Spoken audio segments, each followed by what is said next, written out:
Okay, hi everybody, and welcome to this fairly short video, I hope, which will just cover the events and results of the rebellion of 1798.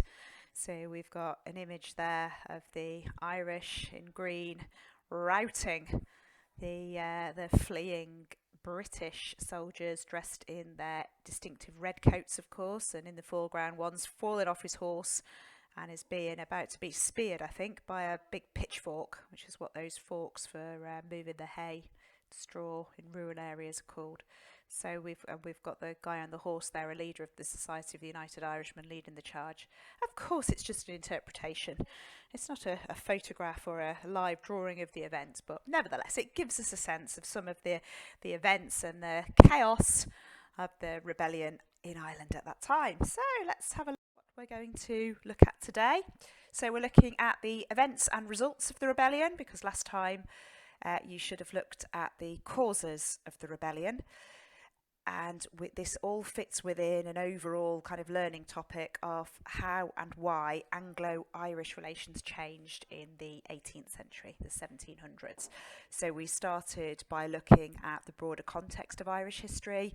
Then you did a lesson looking at the situation in Ireland by 1791 with the Protestant ascendancy and the growth of Dublin as a centre for culture and industry and so on.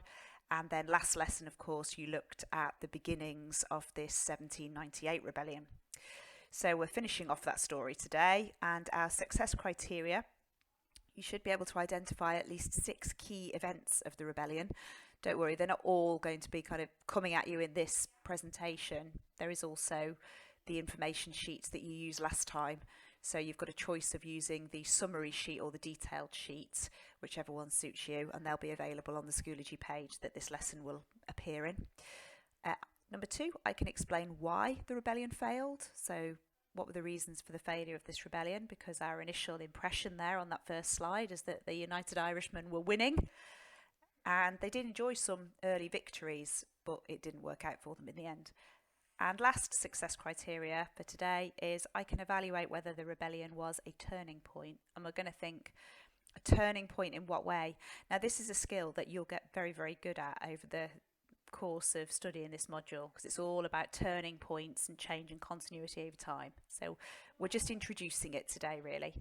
And therefore, the stretch and challenge for those of you that kind of want to make your brains work harder is, was it a turning point in 1798 for Irish nationalism? And to a certain extent, you can start to consider that, but you'll perhaps have to wait for a couple more lessons, and then you can start to see what the consequences were. Did this rebellion change the course of Irish nationalism? Did it change the course of Irish history? And if so, in what particular way? So these are the kind of synoptic skills for this broad module that we're going to practice as we do the lessons. You'll become very good at it, I hope. Okay, so if you haven't already, please make sure you did get today's title down. You might have to rewind a little bit, sorry, because I didn't warn you on the last slide. So we're going to start with the events, of course. So what happened in this rebellion? So it broke out in Leinster and then spread to County Wexford and Ulster. So again, this is why that map that you did in lesson 1 is so important, so that you've got a kind of vague idea of the geography of Ireland. And so Leinster, of course, sits on the east of Ireland. And what we see happening is some discomfort, that's not the right word, is it? Some dismay at the heavy-handed approach the British government is taking to the information they've gathered. The information given to the British suggests that unrest and rebellion is on the way. The Society of the United Irishmen have been plotting this. They are riddled with informers, so the British government knew what the plan was, and so they've upped the ante by forming volunteer militia, which I spoke briefly about last lesson. And so what we get is a kind of burst of panic in County Wexford, which is not an area that the British government had ever deemed to be a threat. So there's not very many British soldiers in that area at all. And so because of that combination of circumstances, the rebels in Wexford do really, really well, much better than anticipated. So we see this flare up in Sorry, my machine's just said it's about to run out, so I'm going to pause myself and go and get my plug. I'll be back in a sec. Okay, plugged in and back in the room. So next point there, the United Irishmen, they estimate, of course it's difficult to know the exact number, but there's an estimate of they had as many as 250,000 members. They didn't have as many people as that fighting in their actual army, but there was definitely interest. And of course what we see in these kind of early days when this rebellion at Wexford breaks out is suddenly a rush of Irish Catholics kind of wanting to join this group. And in doing so, suddenly the numbers swell, and so hence we get perhaps as many as 250,000 involved.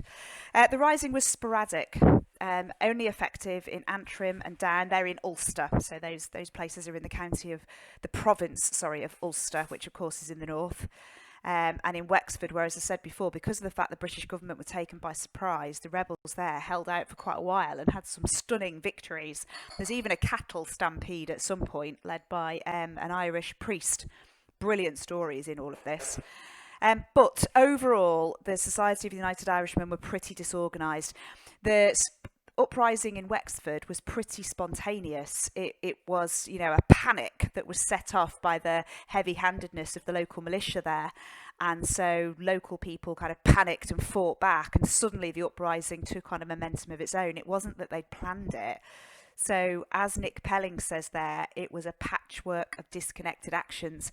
And it was really only when the Ulster branch of the Society of United Irishmen, which, if you remember, was populated largely by Presbyterians, not Catholics, when they heard about the Wexford Rebellion, they suddenly felt, oh, well, we must have a big rebellion because otherwise it looks like we're not being supportive. So there was no proper kind of thought and organisation that went into this. It was fairly reactive. So hence it's more difficult to achieve long-lasting results. So if you'd like to kind of jot down any brief notes from this, please pause. So further information, the rising in the north in Ulster that I mentioned, so that kind of started after the initial success in Wexford, where at the Battle of Ullart they were successful. So in Ulster they weren't so successful. So General Lake was dispatched to lead an army against them, and he used house burnings and floggings, intimidation, violent tactics. And by March 1797, Ulster was under martial law, which of course means army law. So anybody doing anything out of turn can be shot. It's shoot to kill, and members of the British Army don't have to justify themselves. So Protestant opinion was a little bit split, but a lot of them joined the Orange Order and they actually fought back against the United Irishmen. So we start to see now a sectarian division along religious lines in Ireland. More support for the uprising in the south, and nationalists there took revenge on Protestants. So we see the tables turned in terms of atrocities and violence. So as things kind of go wrong in the north, we see southern rebels executing, torturing, killing Protestants. So there's a famous story of a barn at Scullabogue where over 100 people are locked inside the barn, and they're all Protestants, of course. And then the cry goes up from the Catholics outside the barn to set it on fire, and they do. And the people inside, of course, reach a horrible burn to death. And that included women and children, as well as local men. There's another story about Protestants being forced into a river in Wexford and kept in there by local Irish Catholics with pitchforks until they'd all drowned. So there's some really horrible stories about atrocities being carried out by both sides. The United Irishmen were finally defeated at the Battle of Vinegar Hill in Wexford. So just to summarise, it all kicks off in County Wexford quite suddenly without any real leadership from the Society of the United Irishmen. What seems to happen in Wexford is local people become very panicked by the rumours that are going around about the militia, about some local militia being heavy-handed, and suddenly there's a rebellion and they win an early victory at Ullart. When people in Ulster hear about this, they decide that they too will suddenly start rebellions. So rebellion breaks out in County Antrim and County Down. They are two areas in Ulster, but both of those rebellions are dealt with pretty quickly by the British government. Once they've regained control in Ulster, they turn their attention back to Wexford, where the rebels are still kind of holding out, and General Lake takes the British army back down to County Wexford and defeats all of the rebels left in the Society of United Irishmen at Vinegar Hill, as it says there, 21st of June 1798, and that is the end of the rebellion. Meanwhile, as you know, Wolfe Tone is trying to get ashore with a fleet of French ships. Doesn't succeed. So the first time in 1796 he's sent back by bad weather. The second time in 1798 he is captured by the British Navy. Okay, and we have there the Irish militia. This is, so people working, Protestants working on behalf of the government. So we've got house burnings in the background. That looks like a half hanging. We've got capping, pitching, all sorts of kind of horrible things that are going on by either side. Okay, and this is a drawing of the rebels' final defeat at the Battle of Vinegar Hill. So you can see the Irish harp flying on a green background. That was the flag of the rebels there. And down on the left-hand side, we can see the British Army in a line with their firearms. And we've got the early version of the Union Jack there as well to show the British forces and General Lake. So a month after Vinegar Hill, I've just alluded to Wolfe Tone, but this just finishes off his story. Another French fleet arrives. So this is July 1798 with 1,000 troops. But the enthusiasm for the rebellion, of course, had waned, had dropped off by this stage. And in September, the British were able to arrest Tone and other leaders of the Society of the United Irishmen at sea in French ships on their way to Ireland.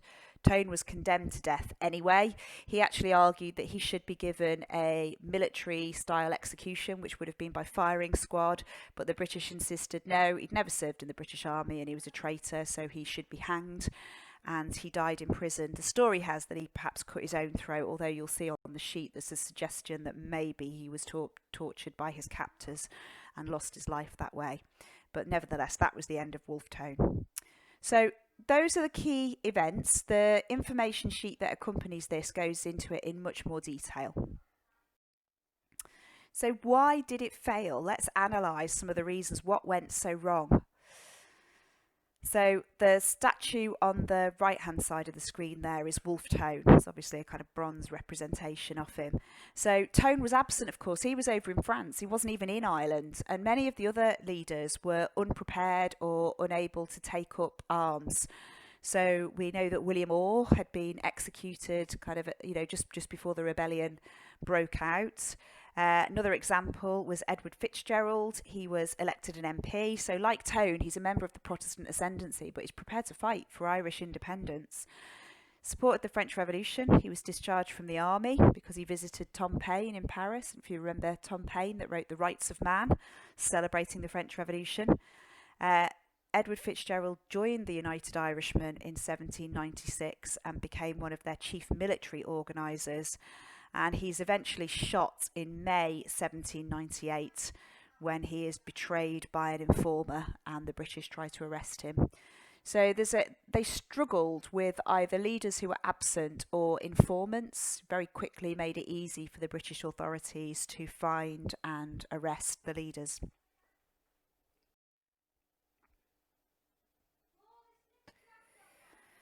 So why else does the uprising fail? Atrocities committed by government troops were used.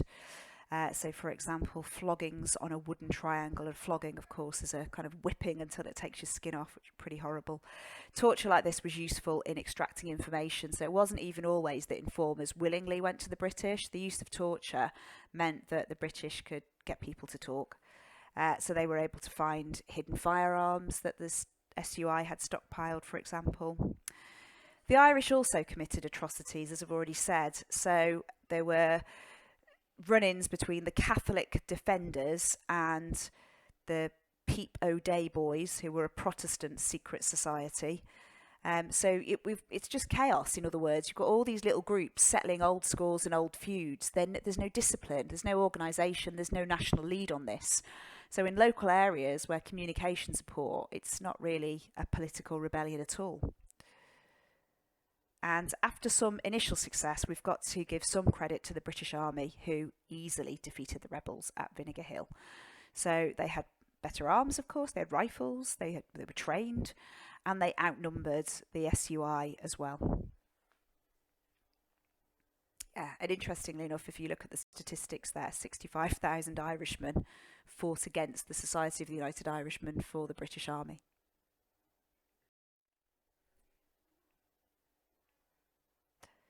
So we estimate that 30,000 were killed in this rebellion. Difficult to get accurate statistics, of course. The remnants of the Society of the United Irishmen would continue to try and work in Tone's memory against the British government, particularly the brothers Thomas and Robert Emmet. And Robert Emmet we will learn about because he tries another rebellion in 1803, also doomed to failure. This is just an interesting little anecdote, really. Michael Dwyer and a group of rebels withdrew to the Wicklow Mountains, and they carried out guerrilla attacks on British regiments, and they killed anybody who thought they might reveal their locations. And it took the British authorities 5 years to find them and arrest them. So the Irish nationalism lived on. It wasn't defeated in 1798. And our question really is, does it re-emerge in a different form? You know, have we lost forever that idea of Protestant and Catholic working together in a united capacity for a more independent Ireland? Because future rebellions won't have that same non-sectarian approach. There's something about 1798 that starts to cement religious or sectarian divisions in Ireland. So what you're going to do, and I'm going to put this on the Schoology page, but I'll just kind of talk you through it here. So you're going to read through the information sheet. It's the same one that you used last time, but this time you're looking at events and results. So in the green box there, in order to do the events, I would suggest, and it's quite hard to do this actually, complete a storyboard. I mean, it can be stickman, it doesn't really matter. The point is, you have to pick only 6 events, and that's the difficult thinking part. So read the information about the events of 1798 and try and choose your top 6. And it's difficult because there's lots of events. So it might be, if it was me doing it, I'd probably highlight the events.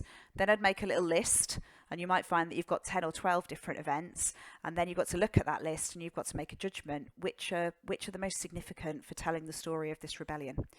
And underneath your pictures, you need to provide a little bit of written information, of course, to explain what's happening.